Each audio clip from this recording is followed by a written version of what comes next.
마가복음 15장 11절로 32절까지 말씀 봉독해 드립니다. 또 이르시되 어떤 사람에게 두 아들이 있는데 그 둘째가 아버지에게 말하되 아버지여 재산 중에서 내게 돌아올 분깃을 내게 주소서 하는지라. 아버지가 그 살림을 각각 나누어 주었더니 그 후 며칠이 안 되어 둘째 아들이 재물을 다 모아가지고 먼 나라에 가 거기서 허랑방탕하여 그 재산을 낭비하더니 다 없앤 후 그 나라에 크게 흉년이 들어 그가 비로소 궁핍한지라. 가서 그 나라 백성 중 한 사람에게 붙여 사니 그가 그를 들로 보내어 돼지를 치게 하였는데 그가 돼지 먹는 쥐염 열매로 배를 채우고자 하되 주는 자가 없는지라. 이에 스스로 돌이켜 이르되 내 아버지에게는 양식이 풍족한 품꾼이 얼마나 많은가. 나는 여기서 줄여 죽는구나. 내가 일어나 아버지께 가서 이르기를 아버지 내가 하늘과 아버지께 죄를 지었사오니 지금부터는 아버지의 아들이라 일컬음을 감당하지 못하겠나이다. 나를 품꾼의 하나로 보소서 하리라 하고 이에 일어나서 아버지께로 돌아가니라. 아직도 거리가 먼데 아버지가 그를 보고 치근히 여겨 달려가 목을 안고 입을 맞추니 아들이 이르되 아버지 내가 하늘과 아버지께 죄를 지었사오니 지금부터는 아버지의 아들이라 일컬음을 감당하지 못하겠나이다 하나 아버지는 종들에게 이르되 제일 좋은 옷을 내어다가 입히고 손에 가락지를 끼우고 발에 신을 신기라. 그리고 살찐 송아지를 끌어다가 잡으라. 우리가 먹고 즐기자. 이 내 아들은 죽었다가 다시 살아났으며 내가 잃었다가 다시 얻었노라 하니 그들이 즐거워하더라. 맏아들은 밭에 있다가 돌아와 집에 가까이 왔을 때 풍악과 춤추는 소리를 듣고 한 종을 불러 이 무슨 일인가 물은데 대답하되 당신의 동생이 돌아왔음에 당신의 아버지가 건강한 그를 다시 맞아들이게 됨으로 인하여 살찐 송아지를 잡았나이다 하니 그가 노하여 들어가고자 하지 아니하거늘 아버지가 나와서 권한대 아버지께 대답하여 이르되 내가 여러 해 아버지를 섬겨 명을 어김이 없거늘 내게는 염소 새끼라도 주어 나와 내 벗으로 즐기게 하신 일이 없더니 아버지의 살림을 창녀들과 함께 삼켜버린 이 아들이 돌아오매 이를 위하여 살찐 송아지를 잡으셨나이다. 아버지가 이르되 예 너는 항상 나와 함께 있으니 내 것이 다 내 것이로되 이 내 동생은 죽었다가 살아났으며 내가 잃었다가 얻었기로 우리가 즐거워하고 기뻐하는 것이 마땅하다 하니라. 아멘. 우리 앞뒤 좌우로 환하게 웃으면서 인사를 나누고 말씀을 나누겠습니다. 예배하는 자에게 기적이 일어납니다. 여러분 혹시 뭔가를 잃어버려 본 적 있으세요? 지갑을 잃어버렸든지 물론 자주 정신을 잃어버리시죠. 네. 지갑을 잃어버렸든지 폰을 잃어버렸든지 심지어 외출할 때 분명히 손을 잡고 나갔던 자녀들을 잃어버려 보신 적도 있을 겁니다. 뭔가를 잃어버렸는데 그게 소중하다면 그 가치만큼이나 그것이 돌아오기까지 힘든 시간을 보내야 합니다. 카페에 폰을 놔두고 왔는데 그 폰이 다시 내 수준에 돌아올 때까지 아무것도 못해요. 지갑을 잃어버렸다면 더 심각하죠. 카드 하나하나를 어떻게 정지를 시킬지 또 누가 이 카드를 주워서 악용하지는 않을지. 근데 만약 사랑하는 사람을 잃어버렸다면 더 심각하겠죠. 우리가 잘 아는 오늘 이 본문인데요. 사실은 지난 6월에 이 말씀을 가지고 한번 말씀을 나누었는데 또다시 한번 더 깊은 내용들에 대한 도전이 있어서 우리 성도들과 함께 이 말씀을 나누려고 합니다. 여러분 기억하십시오. 평생 잊지 마십시오. 하나님이 여러분을 기다리고 계세요. 잃어버렸거든요. 여러분이 기도의 자리에 빨리 오기를 기다리고 계세요. 제가 느껴지는 것 같아요. 오늘도 아침 일찍 사역자 모임을 하면서 우리의 기도의 가장 간절함이 뭐냐면 하나님 저 멀리서 또 가까이서 이런저런 형편을 가지고 달려나오는 성도들을 하나님 기다립니다. 그 성도 참 교회에 오기가 어렵지만 꼭 올 수 있도록 도와주십시오. 이게 제가 기다릴 이유가 없잖아요. 사실은 그냥 저는 제 삶을 살면 될 뿐인데 이상하게 그런 마음이 간절해요. 그리고 여러분이 문을 열고 들어오는 순간 그렇게 기쁠 수가 없어요. 평생 기억하셔야 됩니다. 하나님이 여러분을 기다리세요. 기다리고 있다니까요. 탕자 같은 우리를 기다리고 있다는 사실을 이 본문을 통해서 새겨 놓았습니다. 바쁘게 산다고 우리가 그걸 잊고 살아서 그렇지, 또 엉뚱한 걸 기다린다고 나를 기다리는 하나님을 잃어버려서 그렇지, 하나님은 한 번도 우리를 잊어버린 적이 없습니다. 하루라도 빨리 돌이켜 집으로 돌아간 아들처럼 아버지의 품 안에서 온전한 삶을 살기를 주님이 원하세요. 여러분, 하루라도 빨리 이게 중요합니다. 오늘 본문 속에 등장하는 인물들을 여러분 계속 좀 묵상해 주세요. 이 속에 날 향한 하나님의 진짜 마음이 담겨져 있거든요. 그래서 늘 탕자만 생각하지 말고 그 외의 인물들도 여러분 유심히 살펴보셔야 합니다. 그러면서 나의 지금 위치를 점검하셔야 돼요. 난 지금 탕자인가? 탕자라면 집 떠나기 전인가, 집 떠난 후인가, 돌아가고 있는가, 돌아온 후인가? 나는 지금 장남 첫째 아들인가? 사실 오늘의 이 설교를 한 번 더 하게 된 중요한 요인은 이 집에 있는 종들이에요. 종들. 종의 입장에서 여러분에게 도전하고 싶습니다. 그러면 한번 자기 위치 점검을 위해서 차례대로 한번 볼까요? 이 본문 자체가 탕자의 본문으로 알고 있으니까 탕자 한번 봅시다. 둘째입니다. 둘째. 자, 둘째 손 들어 보세요. 자, 따라서 합시다. 딱 걸렸다. 오늘 둘째들을 위한 이야기입니다. 첫째보다는 집에 대한 부담이 좀 덜해요. 첫째는 어쨌든 엄마 아빠 생각하고 뭐 밥을 한 끼 먹어도 아빠 거 남겨두자 이러는데, 둘째는 그러지 않습니다. 오직 자기 몫에, 자기 분량에 초점이 있는 인생이죠. 내용은 읽으셨고 또 많이 들어보셨으니까 그걸 전제로 하고 빠른 속도로 좀 진행하겠습니다. 둘째의 가장 큰 특징이 뭔지 아세요? 아버지는 필요 없다. 내 몫만 다오. 하나님은 필요가 없대요. 그냥 하나님, 내가 필요한 것만 주세요. 빨리. 나 급해요. 합격시켜 주시고 승진시켜 주시고 재물의 복도 주시고 형통하게 해주시고 빨리 내가 원하는 꿈들이 이루어져서 내가 내 삶을 살도록 도와만 주세요. 대신 내 인생에 관여하지 마세요. 둘째 특징입니다. 유산을 달라고 했으니 사실 아버지 보고 죽으라는 소리거든요. 아직 살아계신데, 유산은 사망해야 법적 효력이 시작되는 건데 죽지도 않은 아버지에게 유산을 내놓으라, 이건요 아버지는 필요 없다요. 다만 아버지를 통해서 얻고자 하는 그것만 있으면 된다는 거죠. 그렇게 요구한 이유가 뭡니까? 두 번째 특징, 둘째의 두 번째 특징, 나는 내 삶을 살고 싶다. 첫째들은 대체로 희생해요. 그죠? 친구하고 만남이 있어도 엄마 아빠가 설거지 좀 하고 아프시고 이러면 괜히 못 나가고, 그런데 둘째는 엄마 나갔다 올게요. 둘째는 즐기고 싶어요. 내 삶을 내가 원하는 대로 살아보고 싶어요. 구애받는 걸 싫어합니다. 그런데 오늘 본문에 보시면 그 즐기고 싶은 삶이 뭔가 민족과 나라와 세계 열방을 위한 선한 삶이라기보다 극히 이기적인, 말초신경을 자극하고 자신의 기분에 부합하는 삶을 살고 싶어 하는 거죠. 성경이 증언합니다. 허랑방탕이래요. 허랑방탕. 끝내는 낭비랍니다. 그래서 알고 보면 뭔가 자기 삶을 사는데 정신 차리고 보면 거의 다 낭비예요. 낭비. 안 사도 되는 걸 사고, 그렇게까지 몸부림 안 쳐도 되는 것에 많은 것을 허비하고 살아가는 경우가 많죠. 결론에 도달합니다. 둘째들의, 이 탕자 같은 둘째들의 마지막 삶, 짐승보다 못한 삶을 살아요.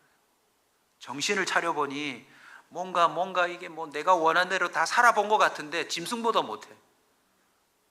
요즘 반려견이 훨씬 더 팔자가 좋습니다.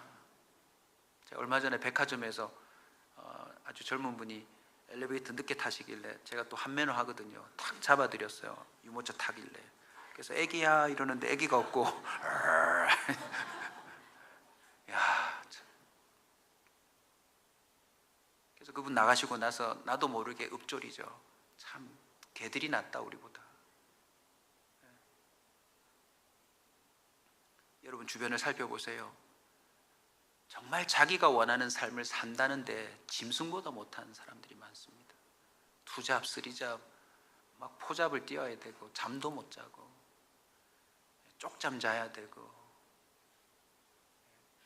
소변 볼 시간도 없이 정말 치열하게 사는 인생들이 너무나도 많아요.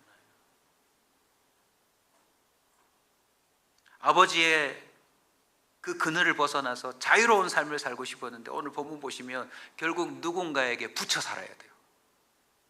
또 둘째들이요, 뭔가 자유분방하지만 어딘가 매여 있어요. 친구한테 매여 있든지 무슨 알바에 매여 있든지 자기가 원하는 삶에 매여 있든지 결국 누군가에게 종노릇하고 있어요. 그런다고 집에 안 들어와요. 게임의 노예가 돼 있든지 뭐 자기 취미의 노예가 돼 있든지 하여튼 사람 같지 못한 삶을 살고 있죠. 이런 큰 특징 속에서 결국 둘째는 바닥으로 갑니다. 자, 오늘 본문에 보시면 돼지보다 못한 인생인데 쥐염 열매를 먹고 싶어도 주는 자가 없다. 결국 둘째들이 경험합니다. 나중에 주는 자가 없어요. 사실 그동안 있던 사람들은 다 내 돈 때문에 있던 사람들이지, 내가 갖고 있는 것 때문에 옆에서 즐기던 사람이지, 내가 이거 다 사라지고 나면요 내 주변의 사람들도 다 떠날 확률이 높습니다. 주는 자가 없다. 기억하십시오. 이미 경험해 보셨을 거예요. 그렇게 내 옆에서 등 긁어주고 함께 해준다던 사람이 내가 진짜 어려울 때는 안 도와줍니다. 안 도와줘요. 쥐염 열매, 생소한 표현인데요, 사실은 이 나라밖에 없대요. 그런데 나중에 그림 찾아보시면 우리나라와 굉장히 비슷한 게 있어요. 완두콩.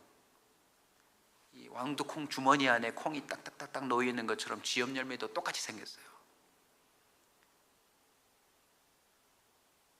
게라티온이라고 하는 헬라어로 표현할 수 있는데 이게 영어로 발전되면서 캐럿이 나왔어요. 캐럿. 영어 이름으로 캐럿입니다. 여기서 다이아몬드 캐럿이 나왔어요. 쥐염 열매 그 주머니 안에 있는 콩 하나의 무게가, 이 당시는 뭐 표준 무게가 없으니까 쥐염 열매 콩 하나가 0.2g 정도 되는데 이게 표준 무게로 쓰였대요. 그래서 캐럿이라고 하는 다이아몬드의 무게도 여기서 왔고 다이아몬드 1캐럿도 0.2g이에요.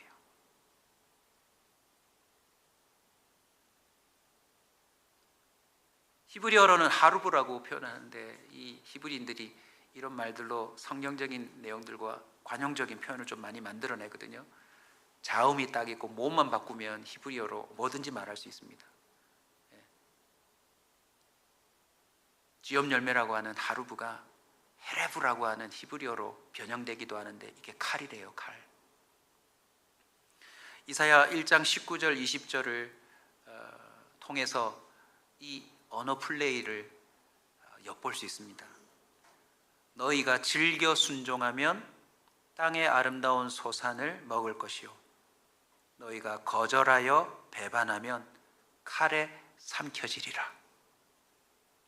즐겨 순종하면 아름다운 소산을 먹고 살지만 주님을 거절하면 칼에 삼켜지리라. 나중에 그림 한번 보세요. 이게 중동 지역의 딱 칼 모양이에요. 쥐염 열매 주머니가. 둘째가 뭘 경험했나요? 그렇게 풍요로운 삶을 추구했지만 결국 칼에 삼킴을 당하는 듯. 이 쥐염 열매가 가난한 자가 최후에 먹는 음식이랍니다. 우리나라로 비유하면 이런 거죠. 무슨 죽?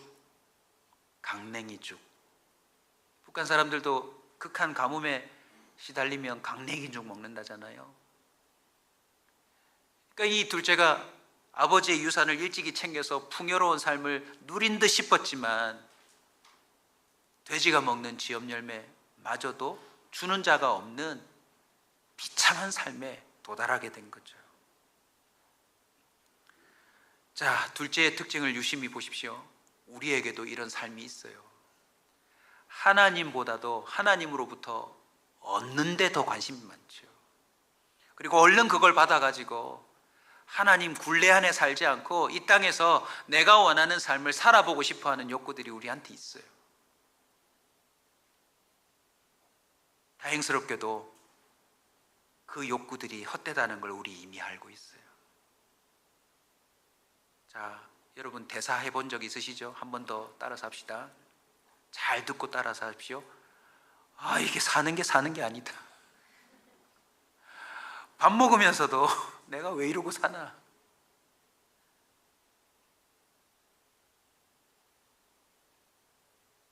어느 순간 자기가 원하는 삶을 살고자 이 일을 하고 있지만 이 일 때문에 온전한 삶을 벗어나 살고 있는 이 희한한 구조 속에 빠져 있는 거죠. 자유롭고 싶었는데 가장 굴레에 묶여 살아가는 존재가 되어서 벗어날래야 벗어날 수가 없는 거예요.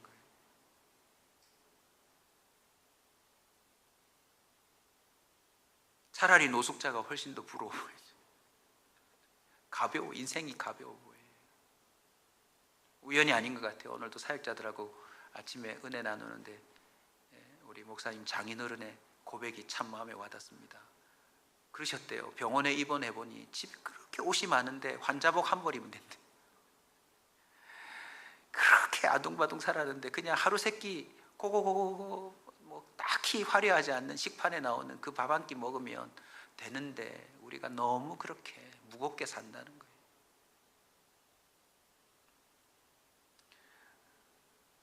둘째의 인생이 뻔한 인생입니다. 그런데 참 감사한 건 오늘 핵심이에요. 스스로 돌이켜. 할렐루야. 둘째가 또 이런 건 잘해요. 빨리 인정하고 돌아와요. 저는 우리 온사 식구들이 스스로 돌이켰으면 좋겠어요. 야, 기도해야 되겠네 하고는 굳이 목사가 뭐 특별 새벽기도, 특별 기도에 붙이지 않아도 여러분이 스스로 돌이켜 기도하러 왔으면 좋겠습니다. 여러분 스스로 이제 성경을 볼 때가 됐구나 하고는요, 여러분의 바쁜 삶을 정리하고 말씀 앞에 스스로 좀 앉으셨으면 좋겠어요. 내가 이렇게 살아서는 안 되겠다. 이게 사는 게 아니다. 지금 이게 내가 뭘 하려고 이렇게 사는가 스스로 돌이키는 은혜가 있었으면 좋겠습니다. 근데 그 스스로 돌이키는 결정적인 요인이 바로 이겁니다. 우리 한번 성경 구절을 볼까요? 17절입니다. 이에 스스로 돌이켜 이르되 내 아버지에게는 양식이 풍족한 뭐가 많대요? 품꾼이 얼마나 많은가. 둘째가 돌이키는데 결정적인 용기를 부여한 모델이 있어요. 품꾼. 품꾼이 뭡니까? 그냥 하루 일거리 생기면 그 일거리 찾아가서 일해주고 품삯을 받아서 사는 사람들이에요. 오늘날로 치면 일용직 노동자들. 자, 한번 보십시오. 하루 돈 벌어가지고 나름 하루를 뜻깊게 살아가는 한 사람, 하루살이 같은 인생이나 대기업에서 막 어마무시한 연봉을 받는 사람과 둘이 비교해 볼 때 가만히 비교해 보면요, 이 사람이 훨씬 편해요.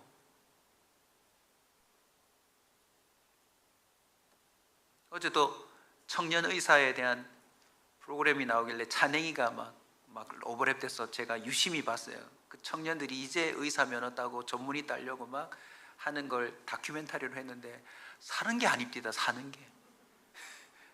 나 좀 작게 그랬더니 성형외과 이제 막 배우는 선생님인데 나 지금 이틀째 5시간밖에 못 잤어 이랬더니 이 옆에 마취과 쌤하고 정형외과 쌤이 뭐라는 줄 아세요? 네. 많이 잤네.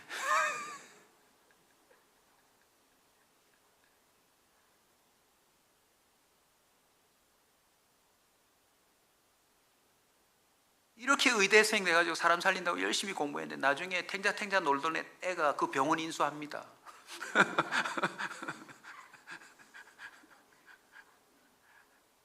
세상이 어찌 될지 몰라요, 여러분. 둘째의 눈에 누가 들어왔어요? 품꾼이 들어왔다. 우리 온사 성도들의 눈에 하나님 아버지의 집에서 품꾼으로 살아가는 사람들의 모습이 보였으면 좋겠습니다. 아멘. 아, 이렇게 살아도 되는구나.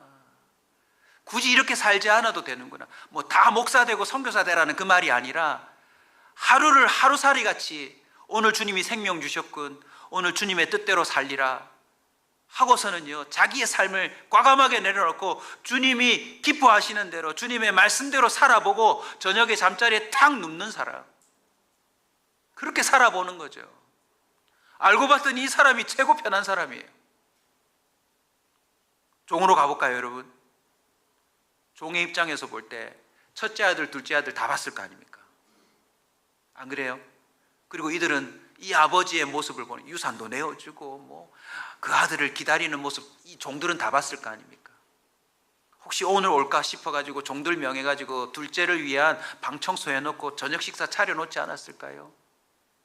흔히 우리 부모들이 그랬던 것처럼 혹시라도 우리 내 새끼 집에 들어올까봐 밥상 차려놓고 거기다가 덮개 덮어놓고 혹시라도 문소리 나면 또 찌개 올려놓고 데우고, 이 종들의 모습에 볼 때 이 아버지는 너무 좋은 아버지인 거예요.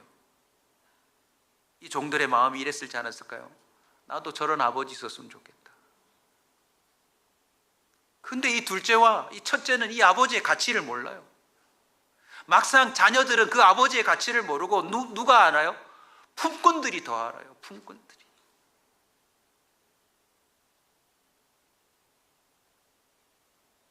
레위기 25장 39절입니다.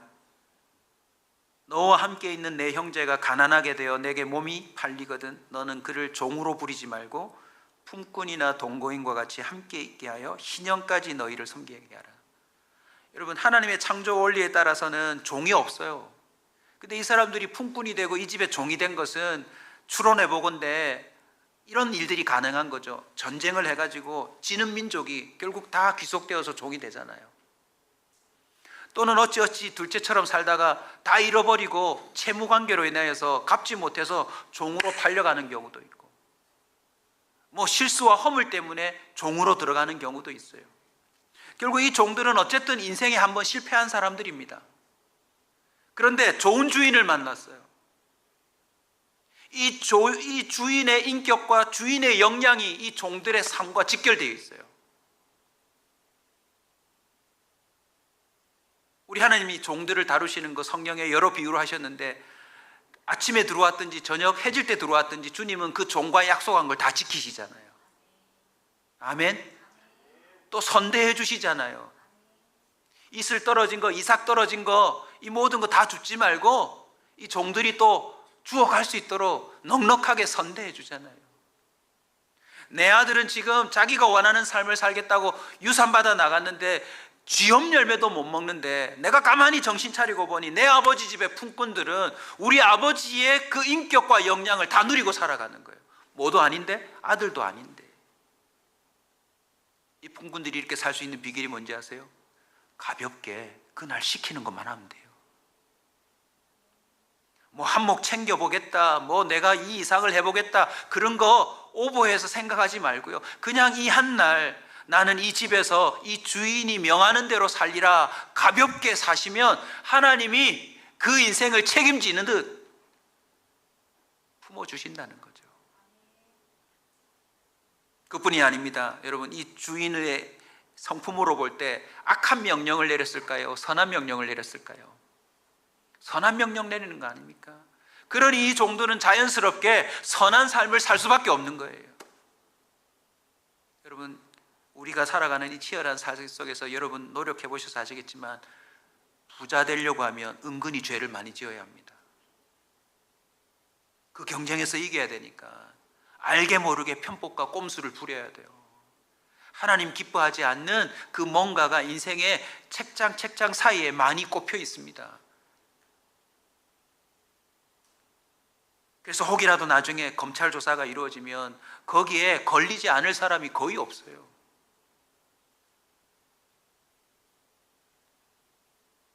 목사인지라 다양한 분야의 사람들을 만나는데 회장님들 이야기를 제가 거의 직접적으로 들어본 적이 있습니다. 서울에 올라가서 그 사업가들이 모인 모임에서 회장님들의 삶이 그렇대요. 높은 성벽 위로 올라가서 사람들이 다 부러워하는데 은혜로 떨어지면 자기 집이고 잘못 떨어지면 교도소래요. 외줄타기를 하는 거죠. 그래서 그 이야기를 들어보니까 우리나라의 기업 총수 중에 감옥 안 간 사람이 어디 있습니까? 걸리면 다 걸리는 거예요.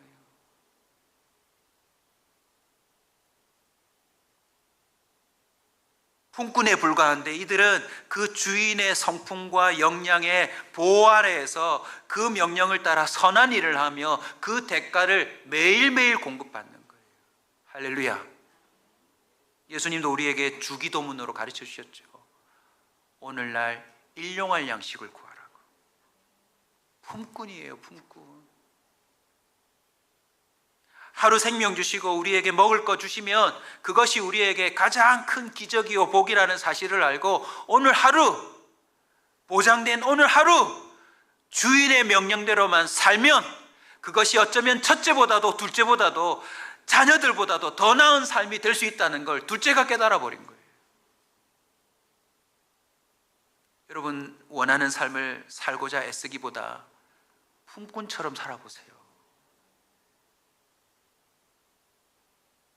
고린도전서 7장 22절입니다. 주 안에서 부르심을 받는 자는 종이라도 주께 속한 자유인이요 또 그와 같이 자유인으로 있을 때 부름받은 자는 그리스도의 종이니라. 할렐루야. 여러분, 세상의 종이 될 것인지 하나님의 종이 될 것인지 우리는 결정할 수 있습니다. 둘째가 깨달았어요. 스스로 돌이켜 나는 이제 아들 말고 우리 아버지 집에 가서 품꾼의 하나로 살리라. 너무너무 현명한 선택이에요. 인생에 스스로 악수를 두고 살았지만 가장 현명한 선택이에요. 품꾼의 하나로 살리라. 저한테 비유해서 좀 설명을 한번 하면 재밌을 것 같습니다. 제가 부교역자도 해봤고 담임도 해봤잖아요. 솔직한 심정은 부교역자로 돌아가고 싶어요. 왜냐하면 시키는 것만 하면 되거든요.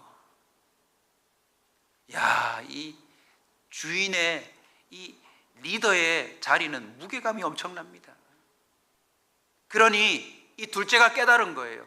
내가 주인 되려는 그 욕구를 내려놓고 기꺼이 아버지지만 나는 품꾼의 하나로 우리 아버지 밑에 들어갈래. 이게 신의 한 수 같은 최고의 지혜입니다. 사랑하는 온사 식구 여러분, 우리 까불지 맙시다. 여러분이 여러분의 인생의 주인이 되려고 머리 쓰고 돌리고 애쓰고 내가 우리 집안의 대장이 되려고 애쓰지 마십시오. 저도 교회에서도 그렇게 삽니다. 오늘도 우리 장로님하고 잠시 교회 당회로 모였는데 항상 기도합니다. 우리 교회의 당회장 되신 주님, 우리는 주님이 시키는 대로만 하고 싶습니다. 아멘. 갈라디아서 5장 1절, 그리스도께서 우리를 자유롭게 하려고 자유를 주셨으니 그러므로 굳건하게 서서 다시는 종의 멍에를 매지 말라. 거두절미하고. 이 본문에서 얘기하는 게 뭔지 아세요, 여러분?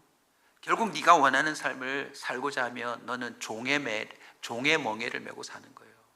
그것도 누군가 아니면 사탄의 종이 되는 거죠.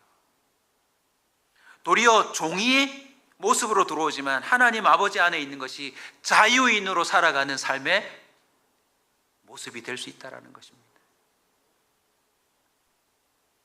우리 첫째를 잠깐 보고 말씀을 마무리할까요? 그럼 첫째 한번 봅시다. 첫째 손 들어 보시죠. 딱 걸렸다. 못 피해갑니다. 25절 보시면 첫째가 어디 있었죠? 둘째는 창녀집에 있는데 첫째는 밭에 있었대요. 방금 손 드는 데 보니까 다 지금 관상이, 목사가 관상을 봐도 되나 모르겠지만 다 밭에 있을 사람들이에요. 그죠? 다 성실해 보여요. 29절에 보면 여러 해 아버지를 섬겨 명을 어김이 없었다. 방금 첫째들 얼굴 다 표정이 뭐습니까? 될 수 있으면 아버지 명을 다 따르는 사람들이에요. 웬만하면 거역하지 않아요. 여러분, 그런데 이 첫째의 특징입니다. 이게 자기 의가 되어 있어요. 동생은 저러고 다녔지만 나는 아버지 밭에서 일했습니다. 나 아버지 명을 어긴 적 없어요. 이게 자기의 의가 되어 있어요. 왜 자기 의가 되어 있나요? 상대적으로 동생과 자꾸 자기를 비교합니다. 여러분, 그 집에 첫 아들로 태어났다면 그 집에 얼마나 많은 사랑을 받았겠어요. 여러분, 이 아이가 밭에 나가서 일하는 게 업적입니까? 당연한 일입니까? 당연한 일 아닙니까? 아버지의 명을 어김없이 순종하는 게 자녀의 업적입니까? 당연한 겁니까? 당연한 건데 어느새 이 아들은 자기의 업적처럼 돼 있어요. 자기 의만 있는 게 아니라 이 자기 의가 가지는 또 하나의 이 약점이 있는데 뭐냐면 불만불평이에요. 자, 29절 보십시오. 내게는 뭐도 안 줬대요? 염소 새끼라도 한 마리도 주지 않았대요. 내가 내 벗으로 즐기게 하신 일이 없다, 이렇게 말합니다. 동생은 지금 살찐 송아지를 잡았어요. 자기는 염소 새끼 얘기했어요. 그러니까 이게 자기 의 때문에 생기는 불만불평이에요. 아니, 저놈은 공부 안 하고 저렇게 나가가지고 뛰어놀고 그러는데 나는 맨날 집에서 설거지 해야 되고 방 닦아야 되고 아버지 심부름 해야 되는데 저 자식은 저렇게 놀다 들어오는데 또 아버지는 끌어안고 뽀뽀해주고 안아주고.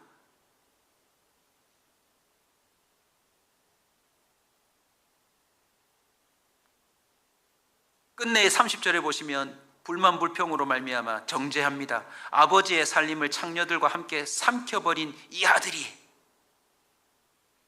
교회 안에도 이런 사람이 있을 수 있습니다. 하나님, 나 새벽기도 빠진 적 없어요. 주일 예배 빠진 적 없습니다.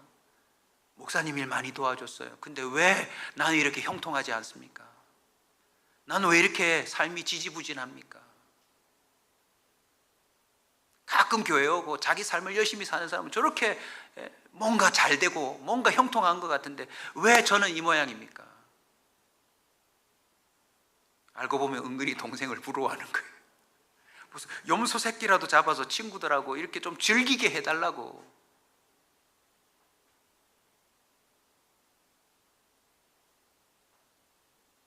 이 첫째에 또 결정적인 약점이 있습니다. 여러분, 염소 새끼라도 주어 나와 내 벗으로 즐기게 하신 일이 없다라고 말을 했지만 한번 생각해 봅시다.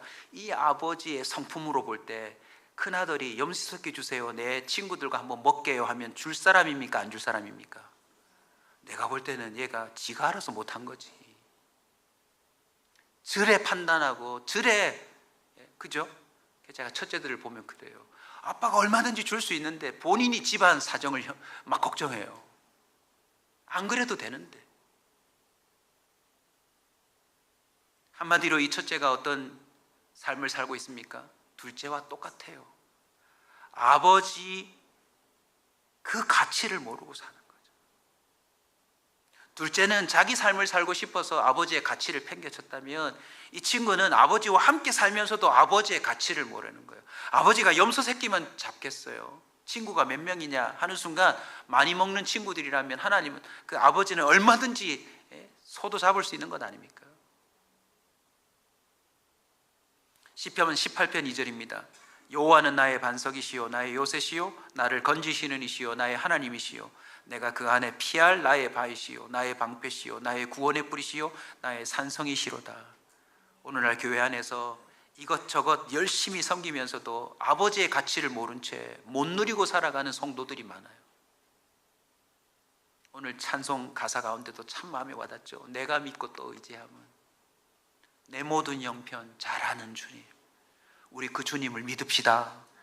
아멘. 부모들이 늘 하나님 대신하여 말하는 게 있죠. 어련히 아빠가 해줄까 봐, 어련히 엄마가 해주지 않을까. 물론 못하는 부모들도 있지만 하나님 아버지라면 주님이 못하실 일이 뭐가 있겠습니까?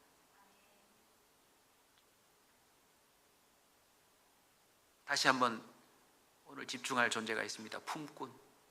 자, 살찐 소를 이끌어오면서 그 품꾼들의 마음이 어땠을까요?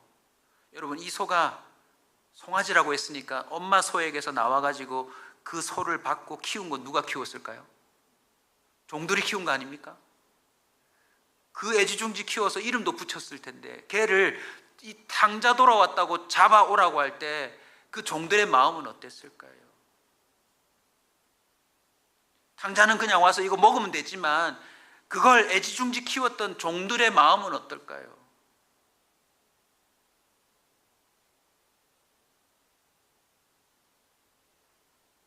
물론 불만과 원망이 생길 수도 있지만 우리가 주목해야 될 건 참 저 아들은 좋겠다. 저런 아버지가 있어서.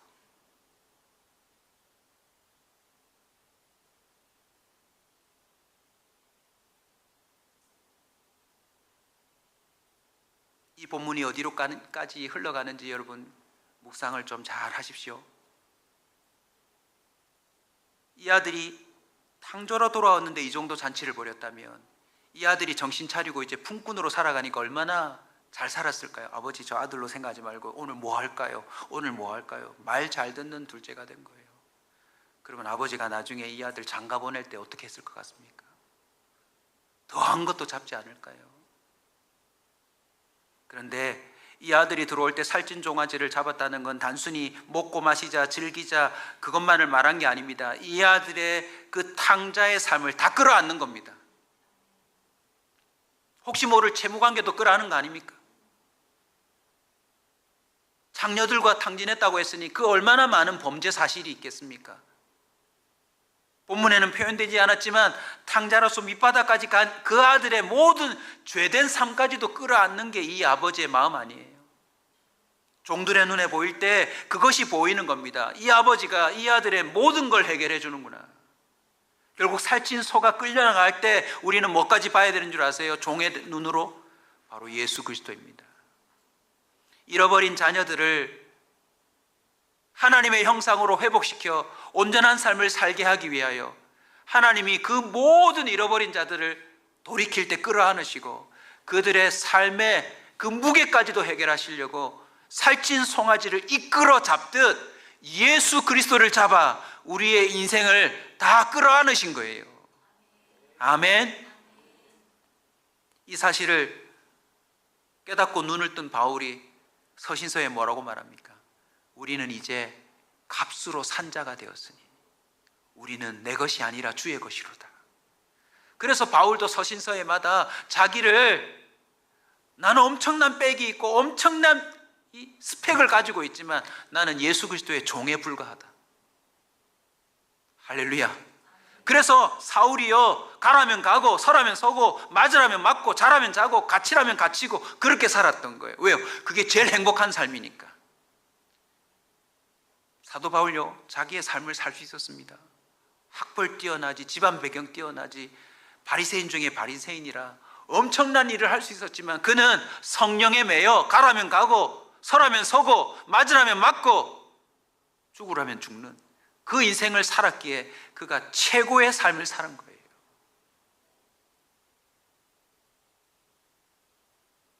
마태복음 22장 숙제로 드립니다. 오늘 저녁에 가서 꼭 읽어보세요. 한 아버지가 있는데 아들을 위하여 잔치를 엽니다. 이게 바로 천국은 마치 이러하다라고 표현한 비유예요. 결국 혼인잔치인데 이 탕자를 맞이한 아버지가 이 아들을 혼인시킨다라고 생각하고 이 본문까지 와보십시오. 이 본문의 핵심이 뭐죠? 사람들을 청하는데요 다 안 와요. 잃어버린 자를 찾아서 혼인시킵니다. 오십시오. 첫째, 둘째만 있고 종만 있는 게 아닙니다. 그 주변에 많은 사람들이 이 소식을 듣고 함께 축가하러 와야 되는데요 안 오는데 이유를 나중에 마태복음 22장에서 보십시오. 자기 사업 때문에 못 와요. 자기 밭에 가야 된다고 못 온대요. 그래서 주님은 종에게 또 명령합니다. 악한 자든지 선한 자든지 길거리에 나가서 다 모아오라고. 그래서 막 초대받지 않은 사람들이 막 왔는데 그 중에 한 사람이 또 예복을 갖추지 않았나요?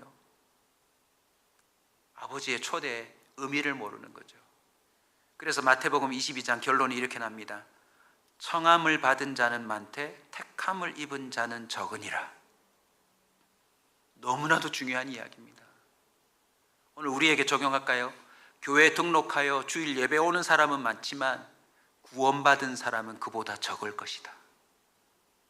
그래서 저는 오늘 다시 한번 이 탕자의 본문을요 주님이 주시는 복음인데 둘째의 입장도 입장이지만 종의 입장에서 다시 서보자고요. 품꾼으로 있는 게 얼마나 행복한 일인지 모릅니다. 내가 예수 믿고 주님의 종으로 살아갈 수 있다는 것이 얼마나 복된 일인지 모릅니다.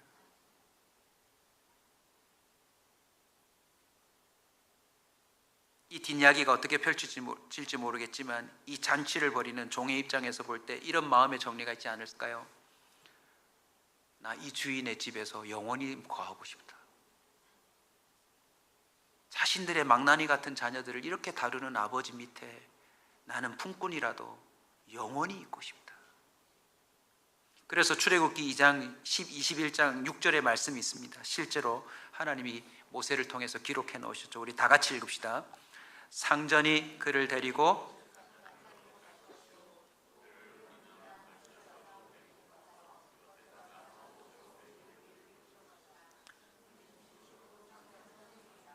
아멘.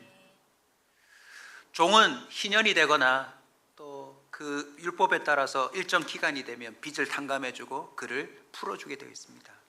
근데 그 종이요, 주인이 너무 좋다고 하면 나가는 걸 거부하고 나는 주인에게 영원히 기속되겠다라고 의사를 표현하면 주인의 집에 가서 그 주인의 집의 문 기둥에 자신의 길을 대고 길을 뚫는다고 합니다. 그게 성경의 이야기예요. 그렇게 되는 순간 이 사람은 이제 이 주인의 영원한 종이 될 뿐만 아니라 이 사람에게서 태어나는 아이들까지도 다 종으로 귀속됩니다. 저는 우리 온사 식구들이요, 각자의 삶을 살아보셨잖아요. 첫째로도 살아보고 둘째로도 살아보고 여러 모양으로 살아보셨을 텐데 우리가 이 둘째가 선언한 것처럼 나 품꾼의 하나로 살고 싶다. 그냥 하루하루 이것저것 생각하지 않고 하나님의 뜻대로 하나님의 명령대로 그것만을 하다가 내 삶을 끝내고 싶다. 그렇게 살아갈 때 이 세상에 성공한 수많은 첫째와 둘째 부럽지 않은 그 삶을 우리가 살 수 있는 겁니다. 보세요, 여러분. 주인이 망하지 않는다면 종도 망하지 않습니다. 그러니 우리는 망하지 않는 나라, 망하지 않는 주인인 하나님의 나라와 하나님을 위하여 살아가는 품꾼이 되고자 선언했으면 좋겠습니다. 그런데 아직도 교회 안에 정말 이건 우리 스스로가 점검해야 합니다. 아직도 예비 둘째가 많아요. 여차 주님이 기도해가지고 내게 대박 한번 주시면 자기 뜻대로 살고 싶어 준비하고 있는 둘째들이 꽤 많아요. 이번에 주식만 오르면, 이번에 이 사업 프로젝트만 성공하면 자신의 삶을 살고 싶어하는 그런 둘째들이 꽤 많습니다. 이미 주님 안에 들어와 착실하게 신앙생활하고 있지만 전혀 하나님에 대해서도 못 누리고 있는 사람 많아요.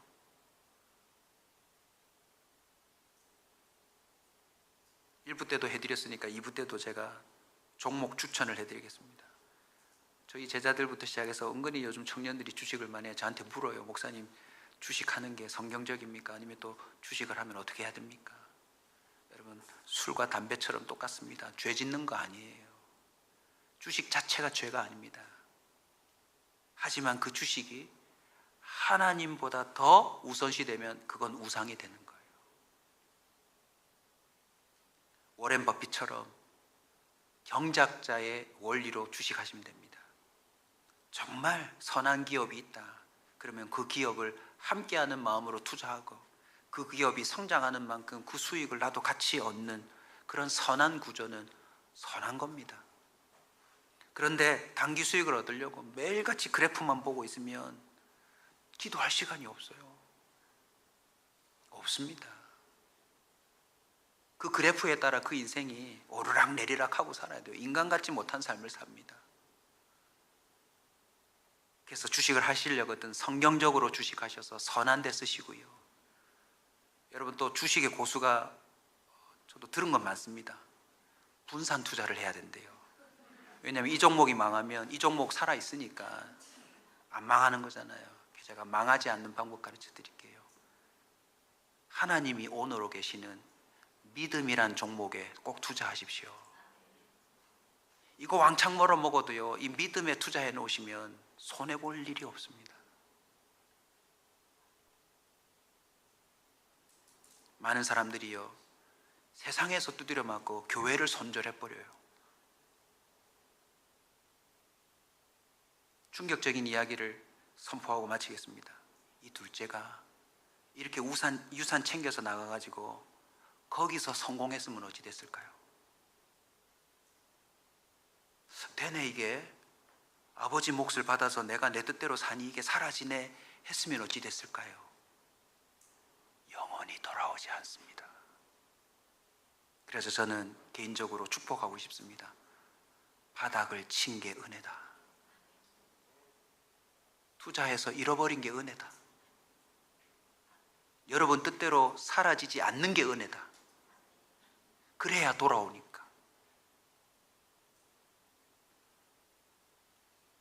물에 빠진 사람이요, 바닥까지 내려가서 얼른 치면 다시 수면 위로 오를 희망이 있지만 그 바닥까지 못 내려가면 계속 허우적거려서 끝내는 익사자가 되고 말아요. 나중에 시체가 되어서야 부패하여 또 오를 뿐입니다. 바닥을 치신 분들 축하합니다. 잃어버린 것 축하합니다. 나름 내 원대로 살 수 없다는 걸 깨달은 여러분을 축복합니다. 지금이 스스로 돌이킬 때입니다. 이게 중요해요. 누가 돌이켜주지 않아요. 스스로 돌이키십시오. 품꾼의 하나로 살아갈 때 하나님이 그 인생의 모든 걸 책임져 주시는 기쁨을 누리게 될 줄로 믿습니다. 요한복음 15장 15절 다 같이 한번 읽을까요? 요한복음 15장 15절 한번 띄워주시고 우리 함께 기도하며 나갑시다. 읽습니다. 이제부터는 너희를 종이라 하지 아니하리니 종은 주인이 하는 것을 알지 못함이라. 너희를 친구라 하였노니 내가 내 아버지께 들은 것을 다 너희에게 알게 하였음이라. 아멘. 하나님 살아계십니다. 하나님은 지금도 당신의 종들을 결코 버리지 않으십니다. 당신의 완전한 지혜와 완전한 능력으로 자신의 종으로 선언하는 모든 사람들을 책임진다는 사실을 아시고 망하지 않는 주인 밑으로 들어가는 복된 품꾼들이 되시길 주의 이름으로 축원합니다. 아멘이 왜 이렇게 작습니까? 오너가 되기를 꿈꾸지 마십시오. 품꾼으로 사십시오. 아멘. 우리 이 찬송하십시다. 아바 아버지, 아바 아버지.